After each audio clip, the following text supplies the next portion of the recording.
I just did half of this review, not streaming because I didn't realize that the stream hadn't actually started.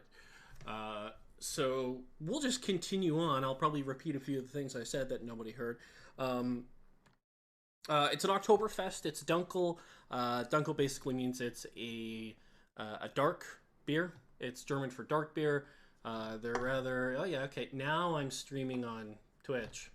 Fun. Well, it's been one mess after another so far in my live beer reviews for the month of December, but we'll power through. You and me together.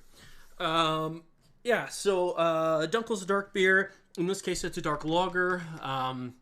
Dark lager is a little bit something different for me as far as what I'm actually used to, and that's been proven out as you can see. I've already drank a bit of it at this point. The darkness of it looks very dark. It doesn't have the same I almost want to say texture as a stout. It's probably closer to a porter because they're not as heavy. But it's there's nothing overwhelming about it. There's no super strong sweet flavors. The hops are all working at the background. I'm not really getting any strong hop feeling out of it.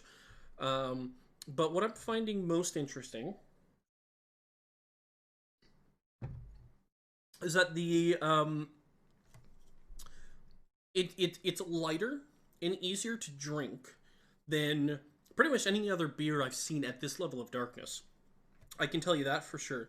But I've had some oatmeal stouts are a really good example of this. If you have an oatmeal stout, to me they tend to be the term I use is watery, and I think it has a little bit to do with expectations. Because when I'm drinking a black beer, I expect a certain amount of mouthfeel, and when I don't get that expectation of what I should be feeling, they tend to feel watered down. I'm not a fan of that. But this guy does not do that. Now, generally speaking, the cheat sheet to mouthfeel, we'll say, and if you just jumped in on that line, welcome to the stream. But the cheat sheet to mouthfeel is add alcohol content, right? Because alcohol is more viscous, is thicker. It has more body than water, which is the majority of what this is made of.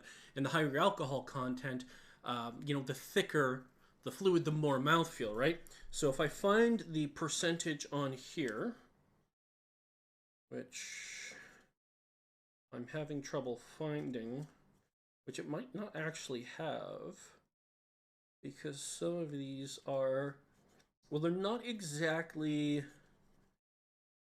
Yeah, no, there's no percentage. So I'm not sure what the actual percentage of this beer is, but somehow, despite being a lighter feeling beer, it doesn't taste watery. There's no wateriness to it. It's not. I don't feel like it's weak, which is interesting for a lighter dark beer. And I keep using both light and dark, but when I say dark, I'm clearly talking about the color.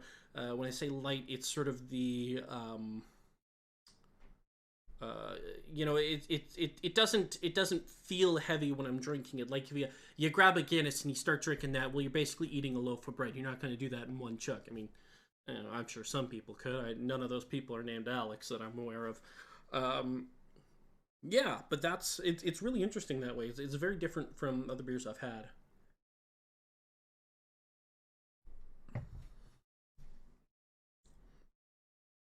Yeah, it's just really enjoyable. There's nothing offensive about this beer. It's because sometimes you get beers that will have very strong flavors. Fist City here was an example of when it's a sipper. All right, you're not gonna. Well, yes and no. It was the hops were quite sharp. You could really taste them, and some people really love that. But it's something that can overwhelm, and you got to slow down, right? So I could drink a ton of them. I'm just not going to drink them super fast. This guy, there's nothing offensive in it. There's nothing that I feel is overwhelming about it. I don't want to say it's a boring beer, but I almost want to say it is a bit of a boring beer, but in a good way. Um, there's nothing really that excites me about it, but man, could I drink a ton of these? because they're just really good. You know, yeah, that's it. It is.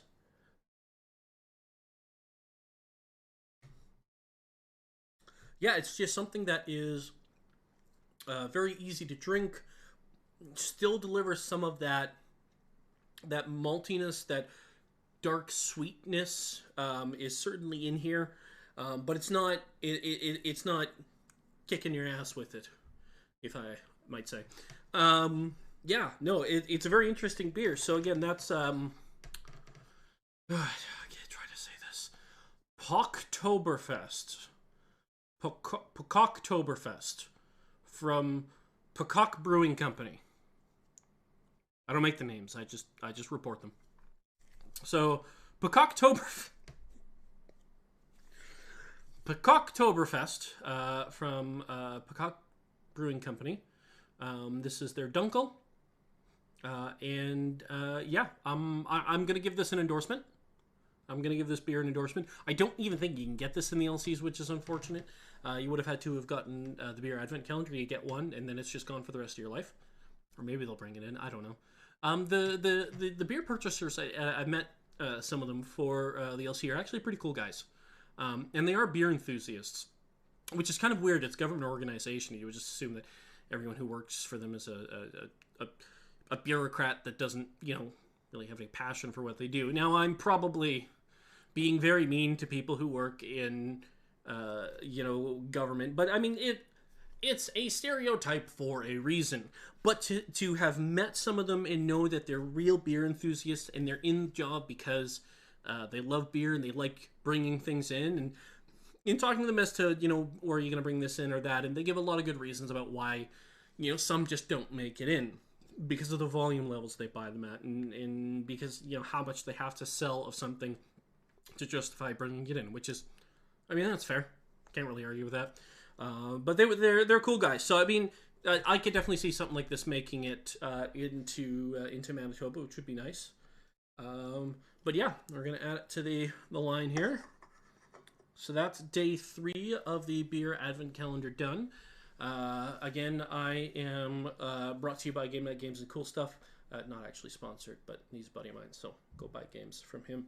Specifically Decrypto, as in the portion that nobody saw, I was endorsing Decrypto,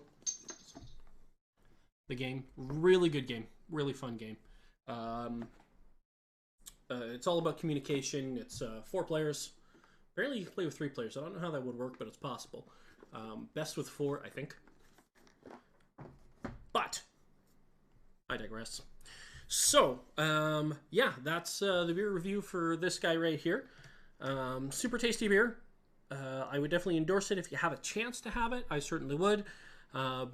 Just to sum it up, dark, malty, easy to drink, unexciting, but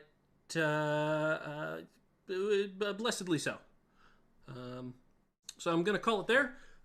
You guys enjoy the rest of your evening, and I will see you tomorrow for beer number 4. I don't know what any of these beers are, by the way. They're in a locked vault. Maybe I'll set up an image of it so you guys can see it later. Beer advent calendar. So I find out. Well, I've still got to put them in the fridge. I can't fit the whole thing in my fridge. So I find out about a half hour before you guys because I got to get it in the fridge to get it cooled.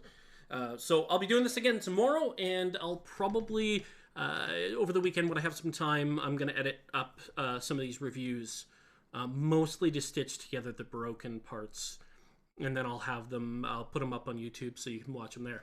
Anyways, this has been the live beer review of Peacocktoberfest.